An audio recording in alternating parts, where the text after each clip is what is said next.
మన జీవితంలో దేనినైతే తీసివేసుకోవాలో ఈ రోజే దాన్ని తీసేసుకోవాలి. దేనినైతే పాటించాలో దాన్ని మాత్రమే పాటించాలి. వాళ్ళే నిజమైన క్రైస్తవులు, నిజమైనటువంటి దేవుని పిల్లలు. దేవుని స్తోత్రం. ఎందుకంటే బైబిల్ పట్టుకొని చర్చకు వచ్చిన వాళ్ళనే క్రైస్తవులు అంటే ఎవరంటే మారు మనసు పొందిన వాళ్ళు. మారు మనసు పొంది దేవుడు చెప్పినది చేసిన వారు క్రైస్తవులు. అది ఈరోజు మనం విందాం. నిజంగా ప్రియమైన దేవుని పిల్లల అంశం రాసుకునండి. విగ్రహములకు బలి ఇచ్చిన వాటిని క్రైస్తవులు తినవచ్చా? విగ్రహములకు బలి ఇచ్చిన వాటిని క్రైస్తవులు తినవచ్చా? రాసుకోండి అంశం. మీరు చక్కగా ఈ మాటలు వింటున్నటువంటి మీరు మరి వీటిని వాటి కానీ తినడమే కాదు కానీ వాటిని మొక్కటం కానీ వాటి దగ్గరికి వెళ్ళటం కానీ ఇవన్నీ కూడా బైబిల్లో వ్యతిరేకములు, మహాపాపములయ్యి వాక్యం సెలవిస్తూ ఉంది.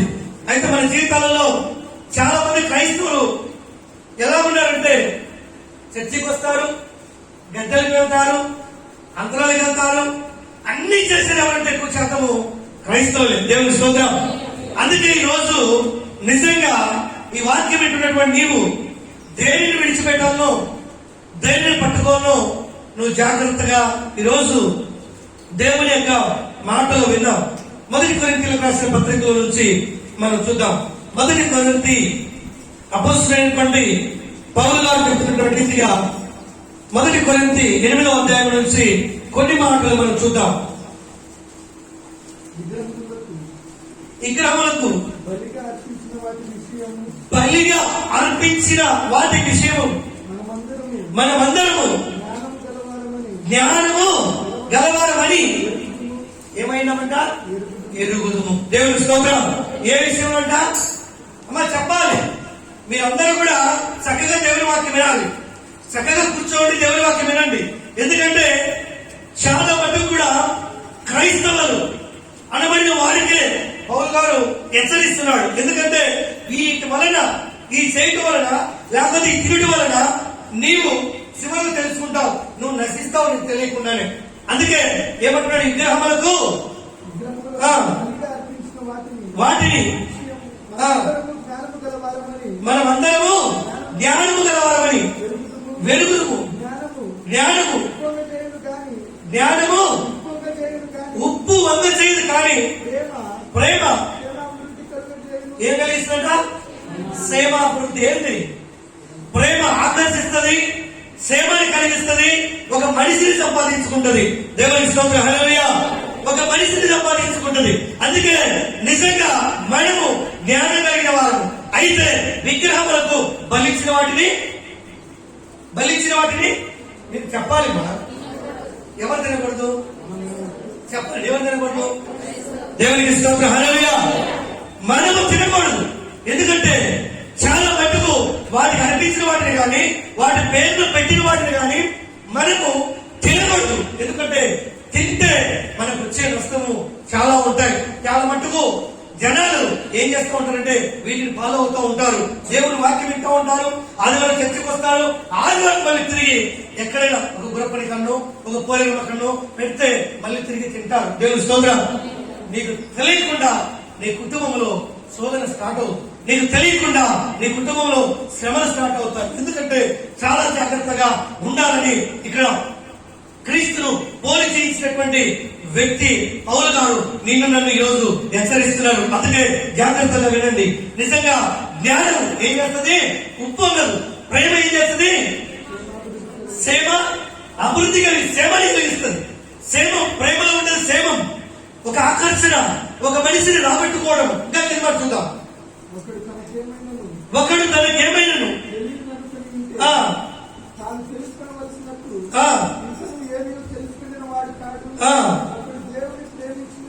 ఒకడు దేవునిని ప్రేమించిన ఎడల కాబట్టి విగ్రహములకు బలిగా అర్పించిన వాటిని తినుట విషయము లోకమందు విగ్రహము ఒట్టిదనియు. అది ఏంటంట? విగ్రహం ఏమిటంట? ఒట్టిది. చాలా మంది కూడా మంచి క్రైస్తవులు, అంటే మంచి క్రైస్తవులు ముదురులుగా ఉంటారు. అటు ఇటు ఉండేవాళ్ళు. ఫస్ట్ నుంచి క్రైస్తవులు, పిల్లకంటే ముందు నుంచి క్రైస్తవులు ఉండేవాళ్ళు. నిజంగా వాళ్ళు ఏం చేస్తారంటే ఈ మాట చదువుతారు, విగ్రహం ఏంటిదంట, ఒట్టిది అన్నాడు. ఒట్టిదంటే దాంట్లో ఏమి లేదన్నాడు. దాని దగ్గర పెట్టింది తినచ్చని కూడా చెప్తాడు, తింటాడు. దేవుని స్తోత్రం. అంటే నువ్వు పెడితే దేవుడిని యెహోవా నామములో పెట్టాలి, యేసుక్రీస్తు నామములో పెట్టాలి. నిజంగా ఒట్టిది అనగా మరి దేవుడి కాక మరొకటి ఏంటంటే అది దయ్యమే. దేవుని స్తోత్రం. అది దయ్యములకు పెట్టిందే. అది ఒట్టిదైనప్పుడు, దాంట్లో ఏమీ లేనప్పుడు నిజంగా మరి దానికి అనిపిస్తున్నారంటే అది దయ్యములకని బైబిల్ చెప్తా ఉంది. దేవుని స్తోత్రం. అంటే నిజంగా అది ఒట్టిది, దాంట్లో ఏమీ లేదు, ఏం కాదని చెప్పేసి నిజంగా తినే వాళ్ళు చాలా మంది ఉన్నారు. తినిపించే వాళ్ళు కూడా ఏం కాదు, విగ్రహం కాడ ఏముంది, అదంతా ఒట్టిది, దాన్ని కట్ చేసినట్టు తెచ్చారు, దాంట్లో ఏముంది, ఉండేది దాంట్లోనే. అదే పౌలు గారు చెప్తున్నారు. ఎందుకంటే విగ్రహములకు బలి అర్పించినాయి. అది విగ్రహం ఏ పేరు అర్పించారు, దాని పేరు విగ్రహము. లేకపోతే వాళ్ళు పెట్టుకున్నటువంటి తొయ్యబడినటువంటి శక్తుల పేర్లు పెట్టుకున్నారు, వాటి పేరును బలి ఇచ్చారు. మరి నువ్వు వెళ్ళి తినాలంటే నీ మనసు ఒప్పుతుందా? వెళ్ళి తినొచ్చా? చాలా మంది మన బంధువులే, బంధువులు ముఖ్యం కాదు, అంతకంటే ముఖ్యం దేవుడు. దేవుడి స్తోత్రం. బంధువుల కంటే, స్నేహితుల కంటే దేవుడు ముఖ్యం. దేవుడి స్తోత్రం. హల్లెలూయా. వాళ్ళు ఏమని అనుకుంటారు, దేవుడు ఏమని అనుకుంటాడో లేదో ఎవరైనా ముందు వాళ్ళు అనుకుంటారు. చివరికి వాళ్ళు కూడా మనతో పాటు మారుతారు. కానీ వాళ్ళు మనకు కావాలి, వాళ్ళతో పాటు ఉండాలని చెప్పేసి నువ్వు వెళ్తే దేవుడు నీ పట్ల ఏం కలిగి ఒకసారి జ్ఞాపకం చేసుకొని ఆలోచించండి. అందుకే విగ్రహాల విషయమై బలి ఇచ్చిన వాటి విషయంలో అవి ఒట్టివని, లోకమందు విగ్రహములు ఒట్టిదని, ఒక్కడే దేవుడు తప్ప ఏరొక దేవుడు లేడని ఎరుగుదుము. దేవుని స్తోత్రం. హల్లెలూయా. దేవుడు ఒక్కడే ఎరుగుదమంటున్నాడు. ఆ ఒక్కడెవరు? యేసయ్యే. సజీవం కలిగిన దేవుడే. యేసయ్య నామములో మరి నిజంగా అంటాడు, మీరు భోజనం చేసినా, మరి తాగినా, తిన్నా ఎవరి నిమిత్తము? పానం చేసినా, భుజించినా ఆయన నిమిత్తం చేయాలి. కానీ దేవుడు ఒక్కడే వాక్యం ఇస్తా ఉంటే మరి ఒట్టి విగ్రహముల దగ్గర బలి అర్పించిన వాటిల్లో మీరు ఎలా పాల్గొంటున్నాయి? వాటిల్లో కూడా భాగం తింటున్నారు. దేవునికి స్తోత్రం. హల్లెలూయా.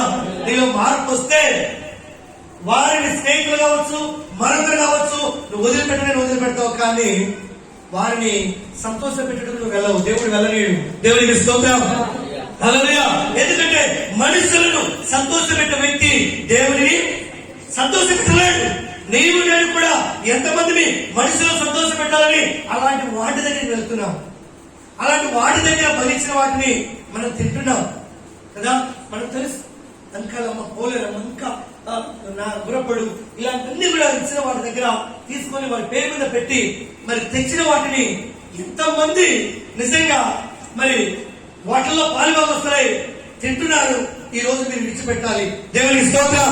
యేసు ఒక్కడే దేవుడు. హల్లెలూయా. మార్పు ఉండాలి. ఎందుకంటే ఎవరు ఏమైనా పర్వాలేదు, అవన్నీ ఒట్టి వాటిని మొక్కకూడదు, ఒట్టి వాటిని సాగిలపడకూడదు. ఒట్టి విగ్రహాలకు పెట్టిన వాటిలో నువ్వు పాలుభాగస్తులు కాకూడదు. అవసరమైతే మనం చేసుకుందాం, మన యేసయ్య పేరుతో మనం తిందాం, దేవుడిని ఆశీర్వదిస్తాడు. కానీ నీవు విగ్రహాలకు బలి ఇచ్చిన వాటి విషయమందు నిజంగా నువ్వు పాలుభాగస్తుడు అయితే నిజంగా నీకు తెలియకుండానే నీ ఇంటికి శాపం వస్తుంది. దేవునికి స్తోత్రం. హల్లెలూయా. ఎందుకంటే వాళ్ళు మనం చూసి భయపడాలి, కానీ మనము వారిని చూసి భయపడాలి వెళ్ళకూడదు. దేవుని స్తోత్రం. వాళ్ళు దేవుడు నమ్మారు, వీళ్ళని ముట్టుకోరు, వీళ్ళని వాటికి రారు అనే భయము వాళ్ళలో కలగాలి. అలా కాకుండా ఇల్సింగ్లు అని ఒక మరి దానిని ఒక ఇదిగా తీసుకొని మనం వెళ్ళిన వలన నువ్వు శ్రమను అనుభవిస్తావు. దేవుని స్తోత్రం. అందుకే ఏమంటున్నాడు ఇక్కడ, అది దేవుడు ఒక్కడే, దేవతలను అనబడిన వారు, ప్రభువులను అనబడిన వారు అనేకులు ఉన్నారు. ఎవరంటే వీళ్ళందరూ తొయ్యబడిన వారు. ఇంకా ఈ ఉన్నవాళ్ళు చాలా 33 కోట్ల మంది ఇంకా కొత్త దేవతలు వస్తున్నారు. తెలుసా మీకు? హల్లెలూయా. కొత్త స్వాములు వస్తున్నారు. వాళ్ళకి బట్టలు ఉండవు, వాళ్ళ దగ్గరికి మేము సగల పడతాం. మనం చెప్పాను అన్న మన మధ్యలో అన్న క్రీస్తులను చూపించాడు. వాళ్ళు దిగాంబరంలో పట్టలేవు. వాళ్ళకి వెళ్ళి మంచి మంచి రాజకీయ నాయకులు, కోటేశ్వరులు వాళ్ళకు మొక్కుతున్నారు. వారి ఆశీర్వాదం, వాడు దరిద్రుడు వాడు కట్టుకొని పట్టలేకపోతే వీళ్ళు అన్ని కలిగి ఉంటే ఆ దరిద్రం దగ్గరికి పోతున్నారు. హల్లెలూయా. అంటే వాడి దరిద్రం వీళ్ళకి రావాలని. యేసయ్య దేవుడు, యేసయ్య నమ్మండి. సర్వ రోగము, సర్వ పాపములకు ప్రాయశ్చిత్తం వేసే దగ్గర ఉంది. దేవుని స్తోత్రం. అందుకే దేవతలను వాడివారు, ప్రభులను వాడివారు భూలోకంలో అనేకులు ఉన్నారు. ఆకాశమందైనను భూమి మీద దేవతలను వాడివారు ఉన్నాడు. మనకు ఒక్కడే దేవుడు ఉన్నాడు. దేవుని స్తోత్రం. ఎవరి మీద? హల్లెలూయా. మనకు ఒక్కడే దేవుడు ఉన్నాడు. ఆయన ఎవరంటే తిరిగి లేచిన దేవుడు యేసుక్రీస్తు. దేవుని స్తోత్రం. జీవం కలిగినటువంటి దేవుడు నజరేయుడు మాత్రమే మనకు దేవుడు.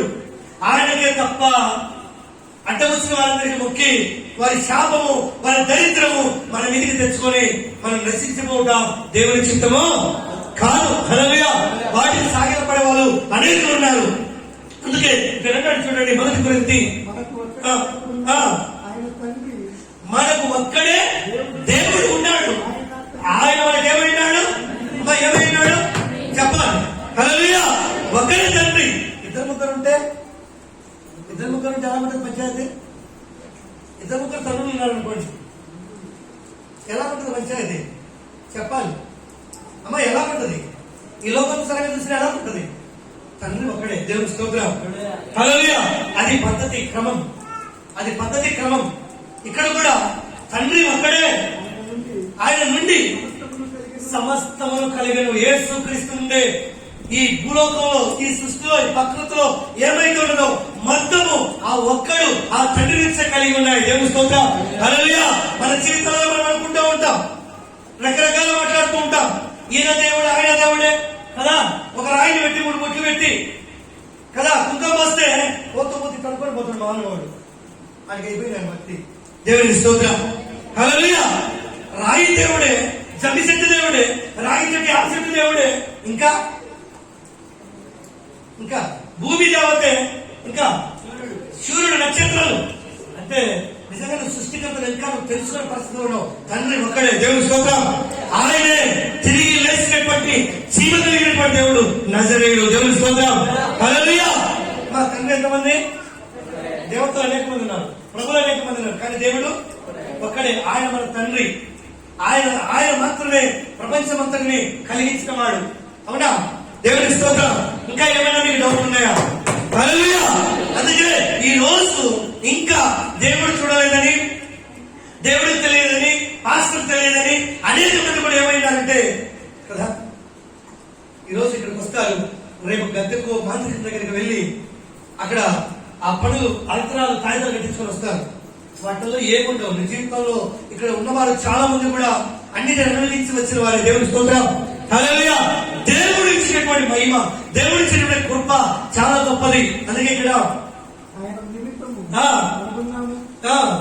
ఆయన నిమిత్తము మనం ఉన్నాము, మరియు మనకు ప్రభు ఒక్కడే. ఆయన ఏమైనాడంటే ఆయన పేరంటే యేసుక్రీస్తు. ప్రభు ఒక్కడే. ప్రభు అనేక మంది ఉన్నారు, కానీ వాళ్ళు కాదు. దేవతలు అనేక మంది ఉన్నారు, వాళ్ళు కాదు. దేవుడు అనేటువంటి యేసుక్రీస్తు ప్రభు మనకు ఒక్కడే. హల్లెలూయా. ఆయనే నిజంగా చెప్పినట్టుగా తిరిగి 3వ రోజు లేచినటువంటి దేవుడు. అందుకే జాగ్రత్త పడండి. మన భక్తిని మనం కాపాడుకోవాలి. విగ్రహాలతో కానీ, విగ్రహాలకు బలించిన వాటిని కానీ తినవద్దు. ఆయన ద్వారా సమస్తములు కలిగను. మనందరం కూడా ఎవరి ద్వారా కలిగి ఉన్నామంట?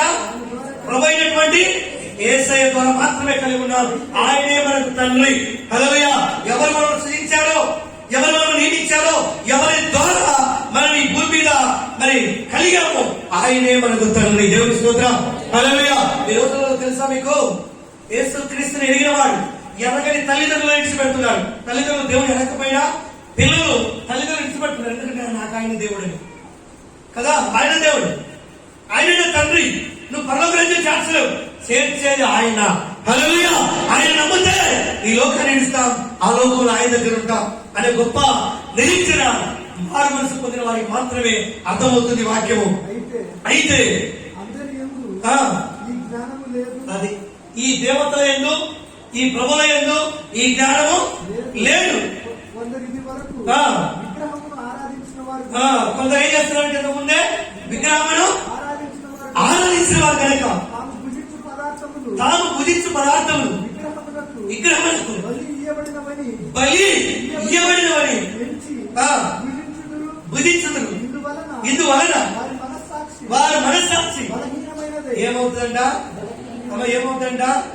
మటను లేకపోతే బిర్యానీ మానే తినేస్తావు. అందువలన నీ మనసు ఏమైపోతుంది? లోపల ఏమైపోతావు? నశించిపోతావు. బలహీనం అంటే నశించిపోవటం. హల్లెలూయా. నీకు తెలియకుండానే అవి తినటం వలన మనస్సాక్షి ఆ, బలహీనమైపోతుంది. ఏమవుతుంట? చూడండి, ఒక వ్యక్తి విచారం చేస్తే అపవిత్రపరచబడిపోతాడు. ఒక వ్యక్తి బలులు కల్పించిన వాటిని తింటే అపవిత్రం అవుతాడు. అంటే వాటి కానీ తినటం, దాన్ని సేవించడం, వ్యభిచారాలైనా క్షమిస్తాడు కానీ విగ్రహాలను క్షమించినట్టు దేవుని స్తోత్రం చెల్లిద్దాం. హల్లెలూయా. అందుకే నీ మనసు ఏమైపోతుంది? మరి ఏమైపోతుంది? అపవిత్ర పడిపోతుంది. నువ్వేమైపోతావు? బలహీన పడిపోతావు. నీ ఆత్మవిశ్వాసం సన్నగిలిపోతుంది. రోజుకు నీవు నశించిపోతావు. మాట చెప్పాలంటే దేవునికి స్తోత్రం. హల్లెలూయా. నీకేది కావాలి? ఏది కావాలి? ప్రేమ ఏం చేస్తుందంట? ప్రేమ ఏం చేస్తుందంట? దేవుని ప్రేమ కావాలా? నీకు విగ్రహం అనిపించిన బదులు కావాలా? చెప్పాలి. దేవుని యందు ప్రేమే నేను సేవాభివృద్ధి కలిగిస్తుంది. నిజంగా ప్రేమ దేవుని పిల్లరా, ఈ మనుషుల ప్రేమ నీకు తెలియకుండానే నేను బలహీన పరిచేస్తాను. దేవుని స్తోత్రం. అందుకే మనం నిజంగా వాటి జోలికి వెళ్ళకూడదు. వాటికి అనిపించిన వాటిని తినకూడదు. భోజనమును బట్టి దేవుని ఎదుట మనం మెప్పు పొందము. దేవుని బట్టి భోజనం బట్టి. ఈరోజు నన్ను భోజనానికి ఇచ్చారు మా బంధువులు కదా, అక్కడ ఏదో దేవతలు పెట్టారు, అక్కడ పని చేస్తామని వెళ్ళిపోయి చాలా మంది ఉన్నారు. ఏమొస్తుందో తెలుసా నీకు? ఏం చెప్తాను దేవుని వాక్యం? ఏం చేస్తుంట భోజనం? అమ్మా, ఏం చేస్తుంట భోజనం? మెప్పు పొందాలంట. ఎప్పటికైనా దేవుని మెప్పు పొందాలి కానీ మనుషుల మెప్పు, మనుషుల బంధుత్వము, మనుషుల విధానము ఎప్పటికీ దేవుని చిత్తాన్ని నెరవేరుస్తుంది. దేవుని స్తోత్రం. అటు వాటి జోలికి వెళ్ళకూడదు. అటు వాటిని మనం పుట్టకూడదు. ఎందుకంటే ఇక్కడ అది నువ్వు తినకపోతే మరొక రోజు దేవుడు నీకు ఇస్తాడు. నీకు తక్కువే కాదంట. తినినందున మనకి ఎక్కువ లేదు. అయినను మీకు కలిగి ఉన్న బలహీనులకు అభ్యంతరము కలగకుండా చూసుకున్నాడు. ఏమైనా కదా ఇక్కడ అన్నాడు, బలహీనులకు ఏం కలగకూడదంట? అభ్యంతరము. నేనే పాత్ర ఉన్నాను అనుకోండి, మా వల్ల ఏదో చేశారు, అక్కడ నేను తింటున్నాను అనుకోండి, ఇంకొక బలహీనుడు వచ్చాడు నాకు తెలియకుండా. వాడు బలహీనుడే ముందు, ఇక్కడికి పోతే ఏమైనా జరుగుద్దేమో, ఏమన్నా అవుద్దేమో అని.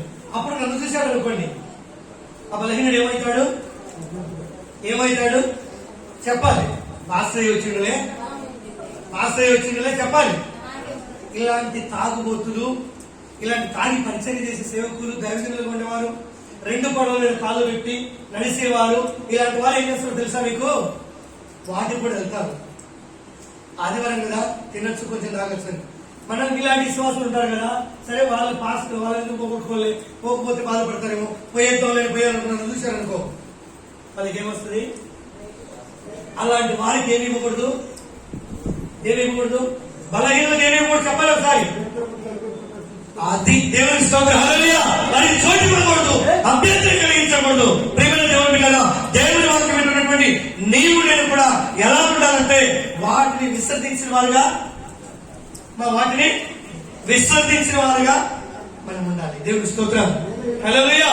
అక్క చెప్పండి, నాకు వచ్చినప్పుడు స్కూల్ బర్త్డే పిలిపించినప్పుడు ఒక నిజంగా చూస్తే ఆ వ్యక్తి మరి ప్రదేశంగా వచ్చాడు. ఆ వ్యక్తి నిజంగా ముందే భోజనాలు కోరుకున్నాడు, మందు కూడా తాగి పార్టీ చేసుకుని వెళ్ళిపోయాడు.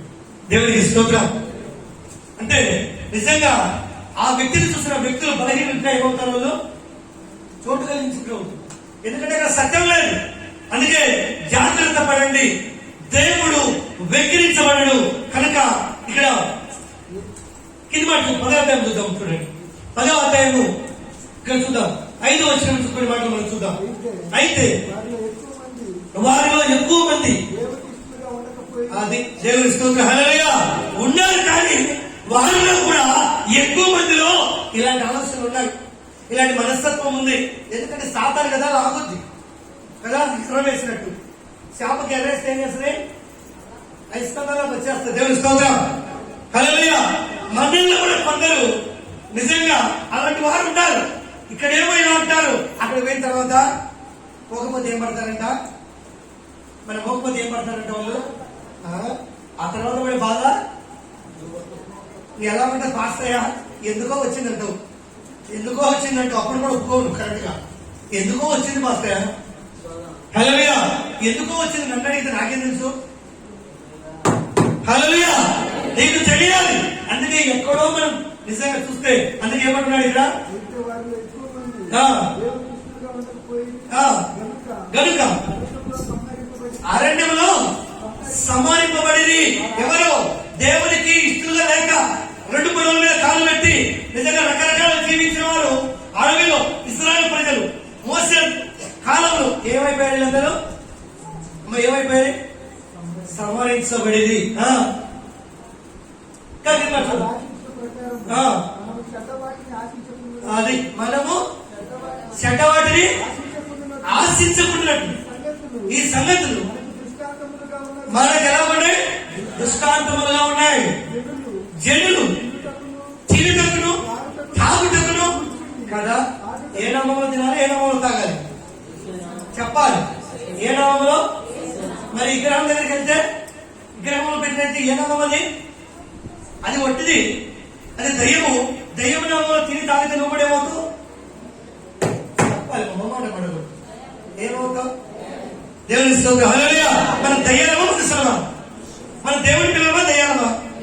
మరి ఎవరితో సహవాసం చేయాలి, దేవునితో సహవాసం చేయాలి. కానీ నువ్వు దయ్యములతో సహవాసం చేస్తే నువ్వు కూడా ఏమవుతావు, నువ్వు కూడా ఏమవుతావు, దయ్యం అవుతావా. దేవుని స్తోత్రం హల్లెలూయా.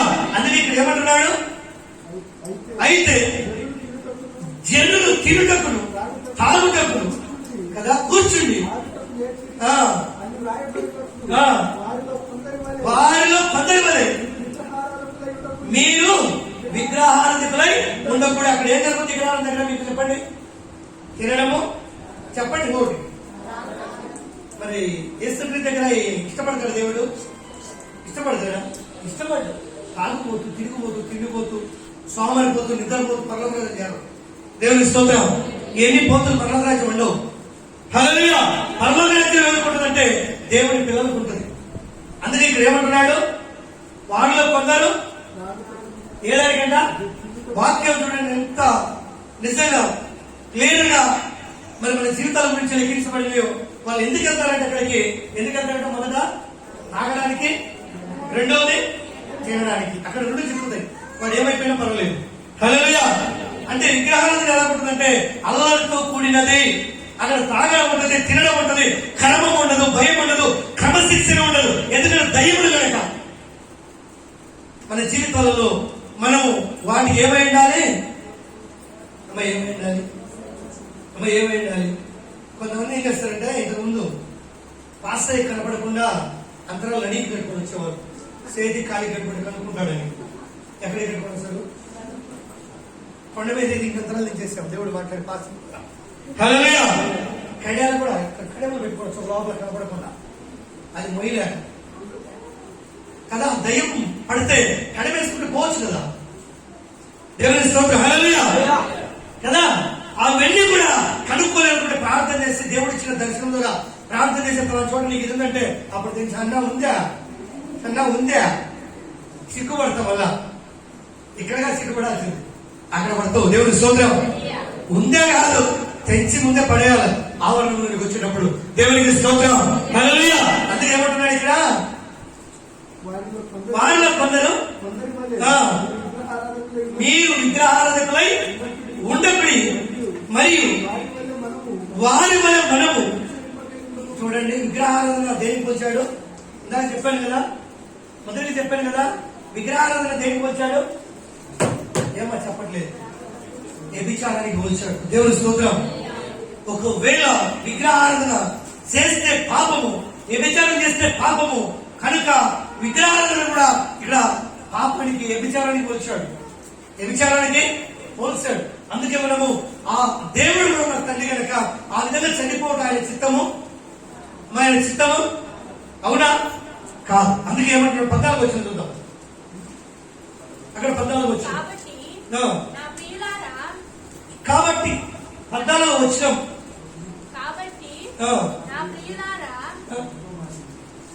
మరియు వారి వల్ల మనము ఆశ్చర్యపోయేందుకు వారిలో కొందరు వ్యభిచరించినందున వారిలో కొందరు వ్యభిచరించినందున ఒక్క దినమునే 23,000 మంది కూలి ఎంతమంది చనిపోయారు అమ్మా? ఎంతమంది చనిపోయారు?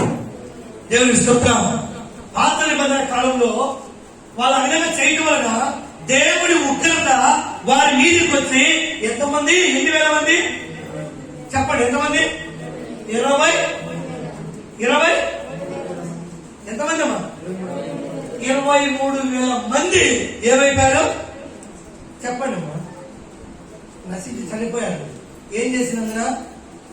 విగ్రహాలను చేసి నిజంగా అక్కడ వాటికి కనిపించిన వాటిని తిని ఆ విధంగా దేవుడికి విరుద్ధమైన పని చేసినందున అక్కడ 23,000 మందిని దేవుడు ఏం చేశాడు? అర్థం చేస్తాడు. దేవుడికి స్తోత్రం. హల్లెలూయా. కదా ఈ వాక్యాలన్నీ ఎప్పుడో క్లియర్గా రాయబడి ఉన్నాయి. మన జీవితాలలో మనం ఎలా ఉన్నామంటే బ్యాలెన్స్ గా ఉన్నాం, అటు ఇటు ఉన్నాం, తోస్తే అటు లేకపోతే ఇటు. అలా కాదు. జీవితాలు మార్చబడాలి, జీవితాలు కట్టబడాలి. వాక్యం వెల్లడించబడినప్పుడు నేను చేసేది పాపం ప్రభువా, ఇది నా పిల్లల మీదకి, నా ఇంటి మీదకి, నా మీదకి రాకుండా తీసివేయమని పక్షతప్పడాలి. దేవుని స్తోత్రం. దేవుని అడగాలి. మన పూర్వీకులు, మన పెద్దలు చేసిన పాపము మన మీదకి వస్తా ఉంది. ఎందుకంటే నెట్టబక్కడు అంటాడు, పైన ఆకాశం ఉంది కానీ కింద భూమి అయితే కానీ భూమి కింద నీళ్ళైంది కానీ ఏ విగ్రహములకైనా నువ్వు ఒక్కటి వేరేగా నీ దేవుడిని ఎక్కువ రోషం కలిగిన వాడు. తరములు చెప్పాడు కదా, తండ్రుల దోషము కుమారుల మీదకి వస్తుందని చెప్పాడు. దేవుని స్తోత్రం. మనము చేసిన పాపము, మనం చేసిన విగ్రహారాధన అనే పాపము తెలిసిన మనకు మన పిల్లల మీదకి వస్తుంది. దేవుని స్తోత్రం. ములాదా మోమాటం లేదు. ఖండితంగా వాక్యం ఉన్నప్పుడు వాక్యానికి విధేయత కలుగుదాం, వాక్యానికి లోబడదాం. విగ్రహారాధన విషయంలో, బలులు ఇచ్చే విషయంలో మనము దూరం అందుకే ఇక్కడ ఉంటాడు. చూడండి, సంఖ్యాకాండం చూద్దాం. ఇక్కడ సంఖ్యాకాండం చూద్దాం. సంఖ్యాకాండము 25వ అధ్యాయంలో క్లియర్ గా మనకు 25:2 నుంచి చూద్దాం.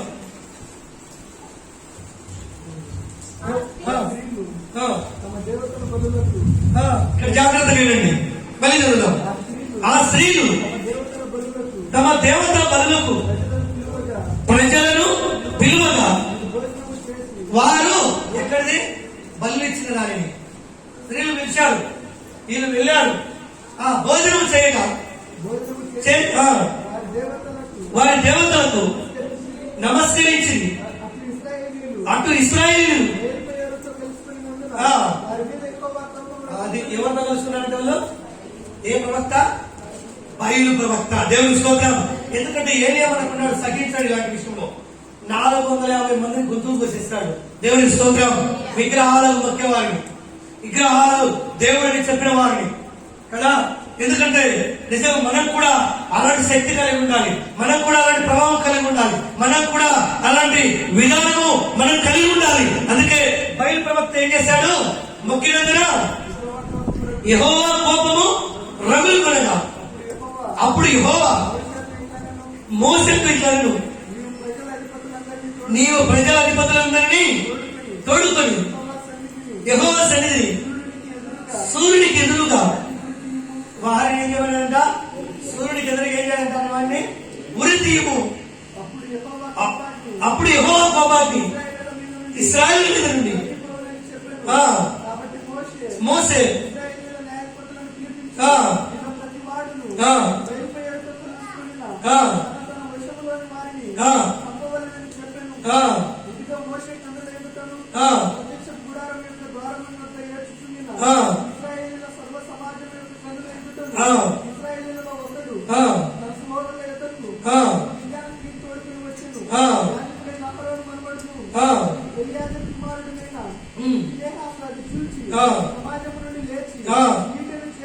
వీటిని చేత పట్టుకుని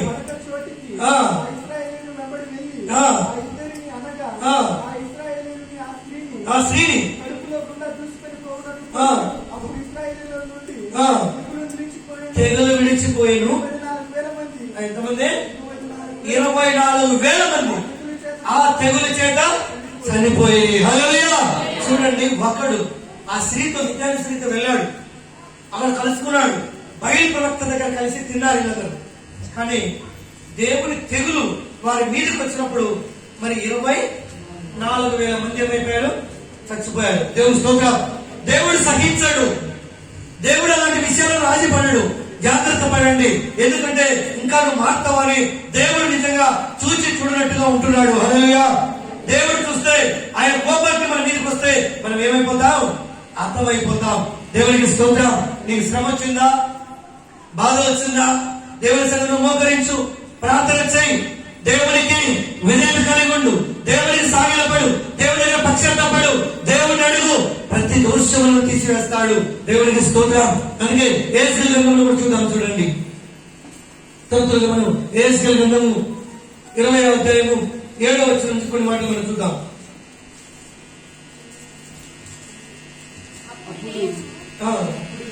అప్పుడు నేను నీ దేవుడైనా యెహోవాను,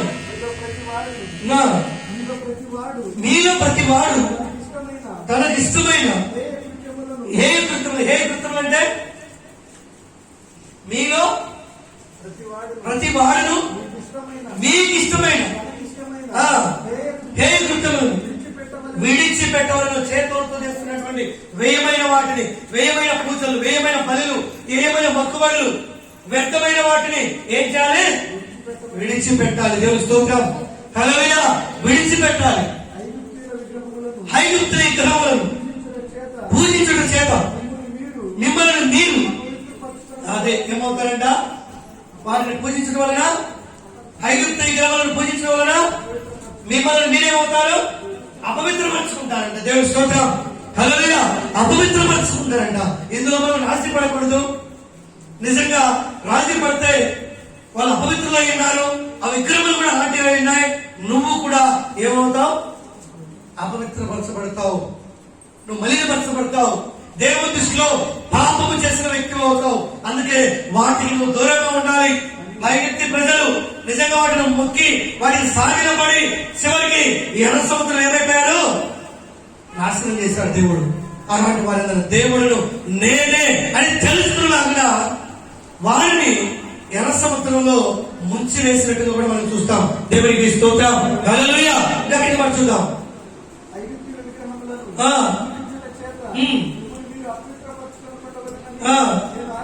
నేను ఆజ్ఞాపించింది అయితే వారు నా మాట వినలేక నా మీద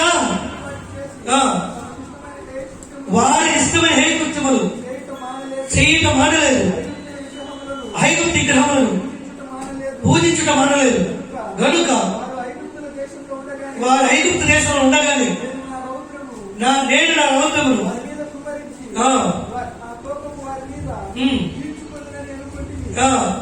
అయితే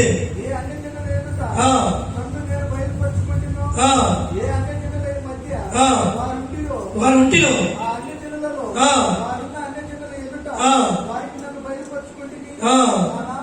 నా నామములకు దూషణ కలగకున్నట్లు అలాగ చేయట దేవునికి స్తోత్రం. చూడండి, వీళ్ళు చేసే పనులు, వీళ్ళు చేసే మరి ఈ చేతులతో చేసే వ్యర్థమైన క్రియలు వలన దేవుడు ఉగ్రత వారి మీద రప్పించాలనుకున్నాడు. అక్కడ అన్ని జనులకు సైతము మార్పు రాదని చెప్పేసి మళ్ళీ ఆయన నిర్ణయం తీసుకున్నాడు. మరి ఏం చేసుకున్నాడు? హల్లెలూయా. మార్చుకున్నాడు. ఎందుకంటే వీళ్ళు చనిపోతే వీళ్ళ మీదుగా ఉగ్రత వస్తే తిరిగి అన్ని జనులు కూడా మారని చెప్పేసి ఆయన మళ్ళీ నిర్ణయం మార్చుకున్నట్టుగా మనం చూస్తున్నాం. దేవుడు మన పైన ఎందుకున్నాడు? కనికరము చెబుతున్నాడు. నువ్వు విగ్రహములు చేసినా, పూజించినా, వాడి దగ్గర తిన్నా దేవుడు నీకు నాకు అవకాశం ఇస్తున్నాడు. దేవుని స్తోత్రం. అందుకే దేవుడు అక్కడ నీవు నేను వాటి జోలికి వెళ్ళొద్దు, వాటిని మొక్కద్దు, వాటిని పూజించద్దు. హల్లెలూయా. అవి వ్యర్థమైన వేకృత్యములు, వాటి వైపు మనం చూడకూడదు. అందుకే మనము జాగ్రత్త పడాలి. ఇక్కడ దేవుని వాక్యము చలవిస్తా ఉంది. ఇక్కడ అంటాడు అపోస్తల కార్యం కూడా మనం చూద్దాం. అపోస్తల కార్యములు 21వ అధ్యాయము 25వ వచనం చూద్దాం. చూడండి, 21వ అధ్యాయం 25వ వచనం. అయితే విశ్వసించిన అన్ని జనుల గురించి వారి విగ్రహములకు అర్పించిన వాటి రక్తమును గొంతు పిసికి చంపిన దానిని జారత్వమును మానవలసినదని నిర్ణయించి వారికి రాసి ఉన్నామని చెప్పింది కదా. ఇక్కడ చూస్తే పౌలు గారు చెప్తున్నాడు. ఎందుకంటే నిజంగా మరి గుర్తు నిలిపి చంపిన వాటిని తింటున్నారు పొందకుండా. ఎందుకంటే వాళ్ళ రక్తం ఉంది కనుక, రక్తం అనగా ప్రాణము.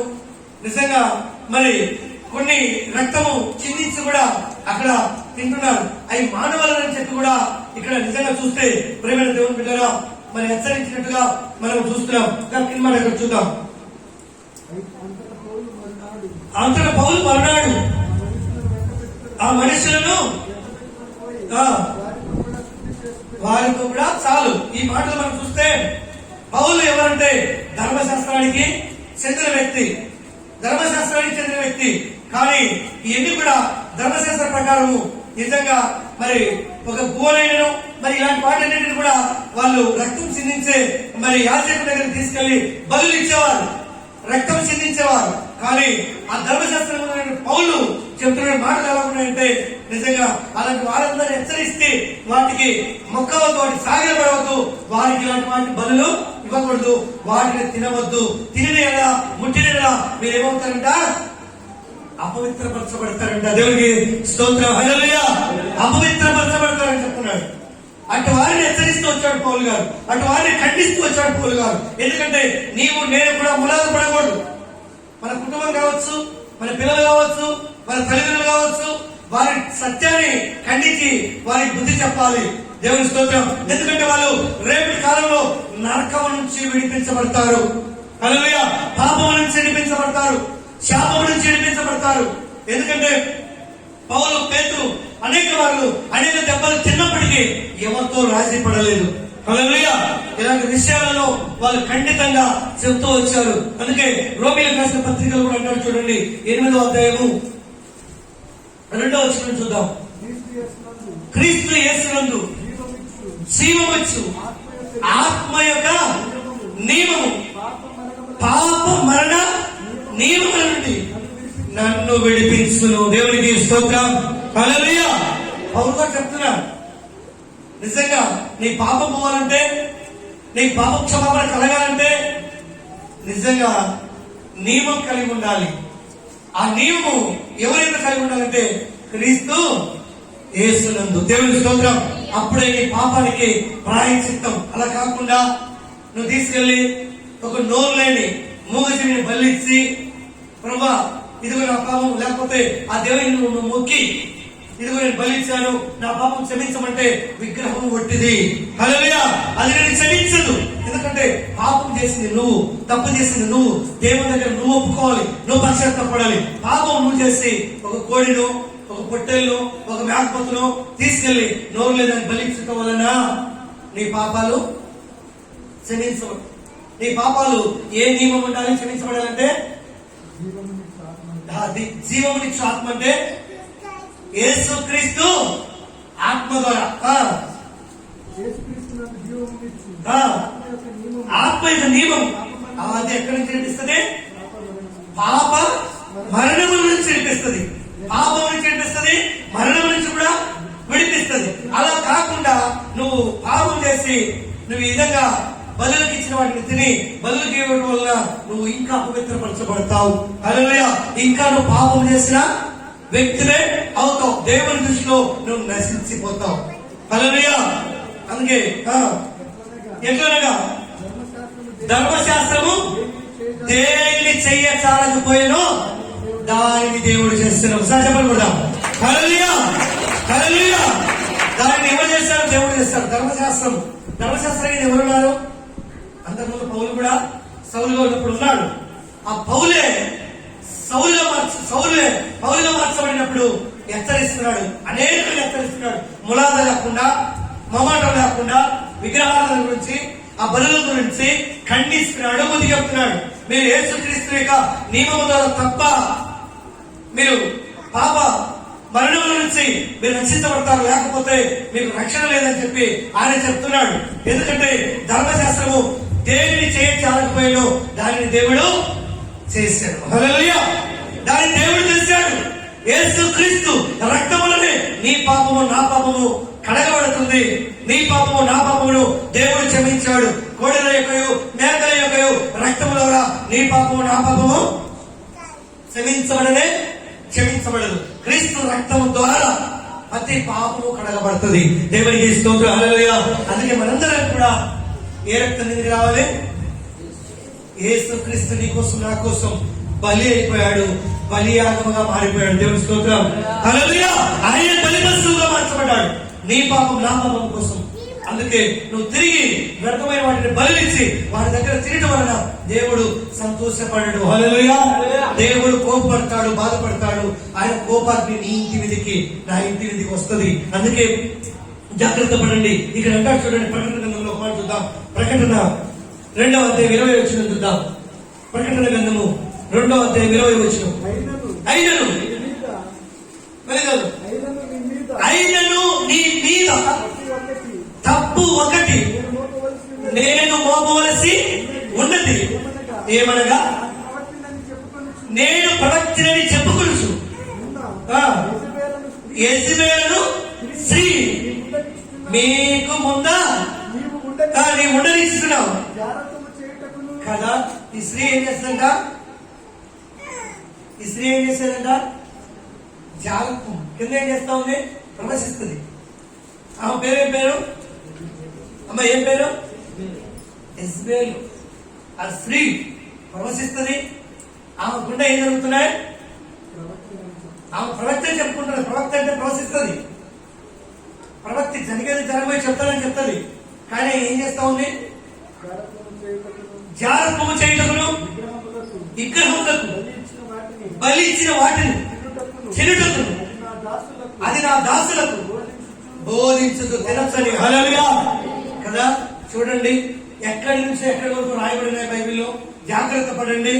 ఎందుకంటే దేవుడి పిల్లలకు, దేవుడి దాసులకు ఏం చెప్తా ఉందంటే విగ్రహాలకు బలి ఇచ్చిన వాటిని తినవచ్చు అని చెప్తా ఉంది. తినవచ్చు, తప్పులేదు, తినండి కదా. బైబిల్ ఏం చెప్తా ఉంది? ఏం చెప్తున్నాడు? తింటే మీరు ఏమవుతారు? శాపం తెచ్చుకుంటారు, అభద్రులు అవుతారు, నా కోపాగ్ని నీ మీదకి వస్తుందని చెప్తా ఉంటే, మరి యెజబెలు ఇక్కడ ఈ స్త్రీ ఏం చేస్తా ఉంది? ప్రవక్త నేను చెప్పుకోవచ్చు విగ్రహములకు బలి ఇచ్చిన వాటిని తినుటకును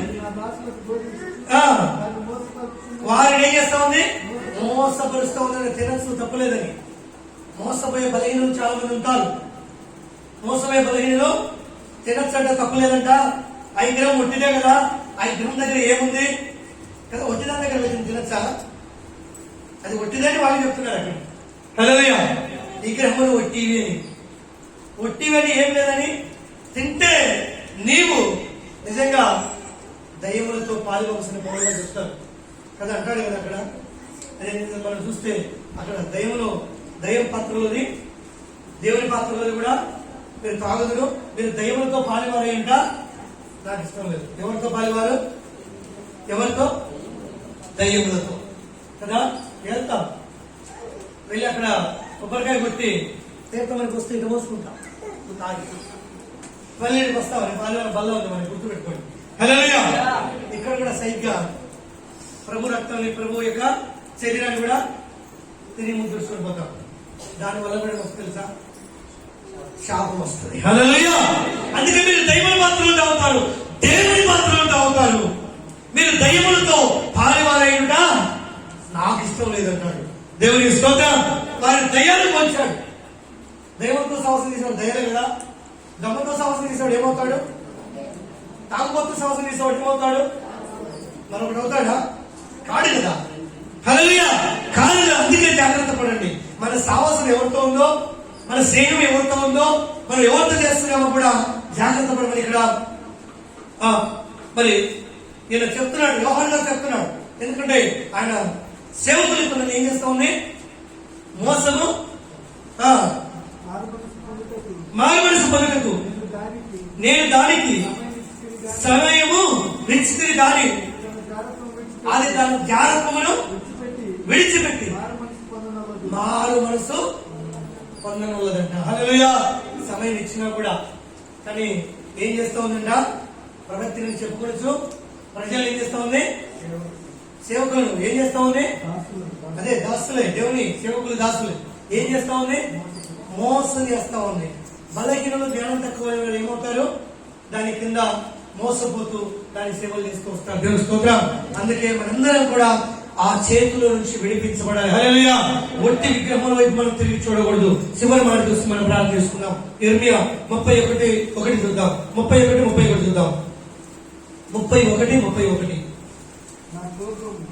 నా కోపము ఇదిగో ఇదిగో నేను ఇశ్రాయేలు వారితోను యూదా వారితోను కొత్త నిబంధన చేయు దినములు వచ్చుచున్నవి. దేవుని స్తోత్రం. హల్లెలూయా. ఎవరితోనంట? ఇశ్రాయేలు వారితోను యూదా వారితోను దేవుడు ఏం చేయబోతున్నాడు? కొత్త నిబంధన అంటే మార్పు, అజ్ఞాన కాలం కాదు. నిజంగా మరి అలాంటి వాటి వైపు తిరగడం కాదు, నిర్జీవ క్రియల వైపు కాదు, నిర్జీవ క్రియలు విడవడమే కొత్త నిబంధన. హల్లెలూయా. ఇప్పుడు దేని కింద ఉన్నాం మనము? కొత్త నిబంధన కింద ఉన్నాం. హల్లెలూయా. కొత్త నిబంధన కింద ఉన్నాం మనం. అందుకే ఏమంటున్నాడు ఇక్కడ? ఇశ్రాయేలుకు యూదులకు కొత్త నిబంధన చేయు దినములు వచ్చుతున్నాయి. ఇదే యెహోవా వాక్కు. అది ఐగుప్తులో నుండి వారిని రప్పించుటకై నేను వారి చెయ్యి పట్టుకున్న దినమున వారి పితరులతో నేను చేసిన నిబంధన వంటిది కాదు.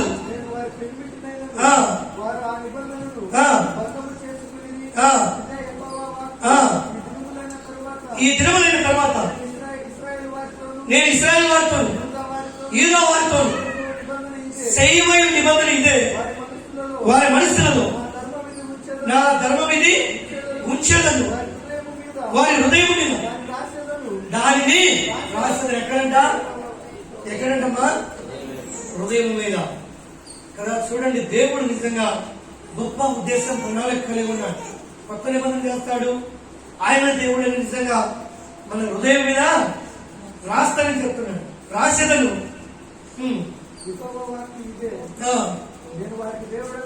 నేను వారికి ఎవరికి మా భూజనులందరికీ దేవుడనై ఉంటున్నాడు. హల్లెలూయా. నేను వారికి దేవుడనై ఉంటును, వారు నాకు జనులై ఉంటును. వారు మరి ఎన్నడూ యెహోవాను గురించి